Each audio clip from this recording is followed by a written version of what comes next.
Next మనం మా హైదరాబాద్ ప్రతినిధి రాంబాబు దగ్గరికి వెళ్దాం. ప్రధానంగా చూసుకుంటే గ్రూప్ 1కు సంబంధించి నోటిఫికేషన్ రద్దు చేసింది టీఎస్పీఎస్సీ. ప్రధానంగా గతంలో చూసుకుంటే పేపర్ లీకేజ్ అంశం తర్వాత తెరపైకి వచ్చినటువంటి పరిస్థితి గత ప్రభుత్వానికి చాలా అడ్డుకట్టగా ఉన్నటువంటి పరిస్థితి. సో ఓటమికి ప్రధాన కారణమైన టీఎస్పీఎస్సీకి సంబంధించి గ్రూప్ 1 నోటిఫికేషన్ రద్దు చేస్తూ వెబ్ నోట్ ఇచ్చింది టీఎస్పీఎస్సీ. సో 2022 ఏప్రిల్లో 503 పోస్టులతో గ్రూప్ 1 నోటిఫికేషన్ విడుదలైనటువంటి పరిస్థితి. పేపర్ లీకేజీ కారణంగా ఒకసారి ఫిలిమ్స్ రద్దు చేసిన కమిషన్ తాజాగా రెండోసారి నిర్వహించినటువంటి ఫిలిమ్స్ రద్దు చేసినటువంటి హైకోర్టు సరైన నిబంధనలు పాటించినందుకు రెండోసారి కూడా ఫిల్మ్స్ రద్దు చేసినటువంటి పరిస్థితి కనిపిస్తుంది. సో ఈమె మొత్తంగా చూసుకుంటే ఈ మధ్య 563 కొత్త పోస్టులు 60 పోస్టులు గ్రూప్ 1కి యాడ్ చేసింది. మొత్తంగా 563 పోస్టులు కొత్త నోటిఫికేషన్ ఇచ్చే యోచనలో కూడా కొత్త ప్రభుత్వం ఉన్నట్టు మనకు తెలుస్తుంది. సో దీనికి సంబంధించి పూర్తి అప్డేట్స్ ఏంటి రాంబాబు చెప్పండి. రాజశేఖర్ గ్రూప్ 1 నోటిఫికేషన్నే మొత్తం కూడా పూర్తిగా రద్దు చేస్తున్నట్లు టీఎస్పీఎస్సీ ఒక వెబ్ నోట్ ద్వారా విడుదల చేయడం జరిగింది. దీనికి సంబంధించి ఇప్పటికే గతంలో కూడా గ్రూప్ 1 పరీక్షలు నిర్వహించినప్పటికీ దీనిపైన కేసులు అంటే కోర్టులో పిటిషన్ ఉన్న నేపథ్యంలో దీన్ని కూడా సుప్రీంకోర్టులో వేసినటువంటి కేసును కూడా ఇటు టీఎస్పీఎస్సీ అయితే ఉపసంహరించుకుంది. దీంతో మరొకసారి కూడా ఇటు గ్రూప్ 1 నిర్వహించాల్సినటువంటి పరిస్థితి ఏర్పడ్డది. అంటే గతంలో ఉన్నటువంటి నోటిఫికేషన్ మొత్తం కూడా 503 పోస్టులతోటి 2022 ఏప్రిల్లో ఏదైతే ఎగ్జామ్ నిర్వహించారో ఆ యొక్క సంబంధించినటువంటి నోటిఫికేషన్ కూడా పూర్తిగా రద్దు చేస్తున్నట్లు కూడా ప్రకటించడం జరిగింది. దీంతో ఆ కొత్త నోటిఫికేషన్ మరొకసారి వేయాల్సినటువంటి పరిస్థితి ఏర్పడ్డది.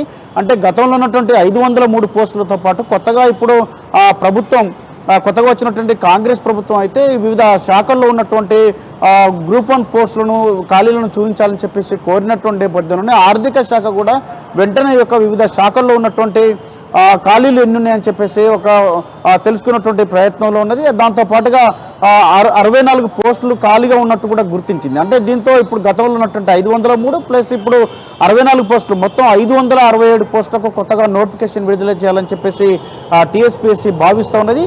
కోర్టు కేసులు కూడా ఇప్పుడు లేనటువంటి పరిస్థితి ఉన్నది కాబట్టి నోటిఫికేషన్ కూడా త్వరలో వచ్చేటువంటి అవకాశం కూడా కనబడుతోంది.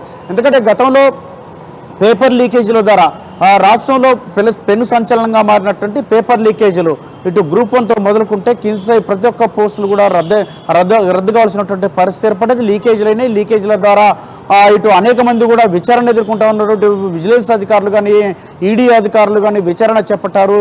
ఇటు ఏసీబీ అధికారులు కూడా దీంట్లో ఈ యొక్క కేసును విచారణ చేపట్టినటువంటి పరిస్థితి. మొత్తానికైతే రాష్ట్రంలో గ్రూప్ 1 అదేవిధంగా టీఎస్పీఎస్సీ నిర్వహించినటువంటి అనేక పోస్టులకు సంబంధించినటువంటి ఒక సందిగ్ధత నెలకొన్నటువంటి పరిస్థితిలో ఈ యొక్క పరీక్షలకు సంబంధించినటువంటి అనేక మంది 30 లక్షలకు పైగా ఓటీఆర్ నమోదు చేసుకున్నటువంటి విద్యార్థులందరూ కూడా నిరుద్యోగులందరూ కూడా రోడ్డున పడేటువంటి పరిస్థితి ఏర్పడింది. ఈ నేపథ్యంలోనే కొత్తగా వచ్చినటువంటి కాంగ్రెస్ ప్రభుత్వం అయితే నిరుద్యోగులకు గుడ్ న్యూస్ చెప్పింది. 2 లక్షల ఉద్యోగాలు భర్తీ చేస్తాం ప్రతి ఏటా అని చెప్పి అది కూడా జాబ్ క్యాలెండర్ విడుదల చేస్తామని చెప్పేసి ఈ యొక్క 2 లక్షల ఉద్యోగులు కూడా ఈ యొక్క సంవత్సరంలోనే భర్తీ చేస్తామని కూడా 2 దఫాలుగా భర్తీ చేస్తామని చెప్పినటువంటి పరిస్థితి. ఈ నేపథ్యంలోనే ఇటు గ్రూప్ 1లో జరిగినటువంటి అనేక అవకతవకలు అంటే మొదటిసారిగా ఇటు ప్రిలిమ్స్ అయితే రద్దు చేసినటువంటి పరిస్థితిలో రెండోసారి కూడా పేపర్ లీకేజ్ ద్వారా మొదటిసారి రద్దు కాగా రెండోసారి విధి విధానాలు అంటే సరైనటువంటి నియమ నిబంధనలు పాటించలేదని చెప్పేసి బయోమెట్రిక్ సిస్టమ్ పాటించలేదని చెప్పేసి పరీక్షను రద్దు చేసినటువంటి పరిస్థితి. ఈ యొక్క కోర్టులో కేసు ద్వారా ఈ యొక్క పరీక్షను రద్దు చేస్తే దాన్ని వెంటనే టీఎస్పీఎస్సీ కోర్టుకు వెళ్ళడం జరిగింది. ప్రభుత్వం తరఫున వాదించినా కానీ ఈ యొక్క కోర్టు ఏదైతే అభ్యర్థులు లేవనెత్తినటువంటి అంశాలకే ప్రాధాన్యత ఇస్తూ దాన్ని రద్దు చేసినటువంటి పరిస్థితి ఉంది.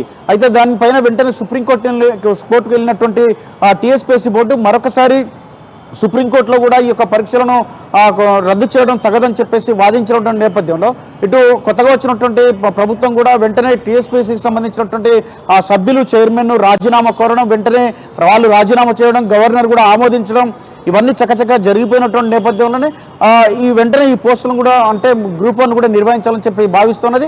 అందుకొరకే కొత్తగా వచ్చినటువంటి బోర్డు కూడా ఆ యొక్క కేసును ఉపసంహరించుకొని ఈ యొక్క నోటిఫికేషన్ విడుదల చేయాలని చెప్పేసి భావిస్తున్నది. మొత్తానికి రాష్ట్రంలోనైతే 15 వరకు పైగా ప్రశ్న పత్రాలు లీకేజ్ అయినటువంటి సందర్భంలో వందలాది మంది వేలాది మంది విద్యార్థులు అయితే రోడ్ల మీదకి వచ్చి ఆందోళన చేసినటువంటి పరిస్థితి. గత ప్రభుత్వం ఇటు ముఖ్యమంత్రి రేవంత్ రెడ్డి చెప్పినట్టుగా పల్లి బఠాన్లకు అమ్ముకున్నట్లుగా ఇట్లు జిరాక్స్ సెంటర్ల దగ్గర పేపర్లు కొన్న మాదిరిగా లీకేజీలు అయిపోయాయని చెప్పేసి లక్షల ధారపోసి విద్యా సంస్థల్లో అంటే కోచింగ్ సెంటర్లో చదువుకున్నటువంటి విద్యార్థులందరూ కూడా కొంతమంది ఆత్మహత్యలు చేసుకున్నటువంటి పరిస్థితి అనేది పరీక్షలు రద్దు చేయడంతో మరికొంతమంది ఇంకో వయోభారం పెరిగిపోవడంతో కాకుండా నోటిఫికేషన్ వస్తాయా రావాలని చెప్పేసి ఆందోళన చేస్తున్నటువంటి పరిస్థితిలో ఈ యొక్క నోటిఫికేషన్లు విడుదల చేయాలని చెప్పేసి రాష్ట్ర ప్రభుత్వం భావిస్తూ ఉన్నది.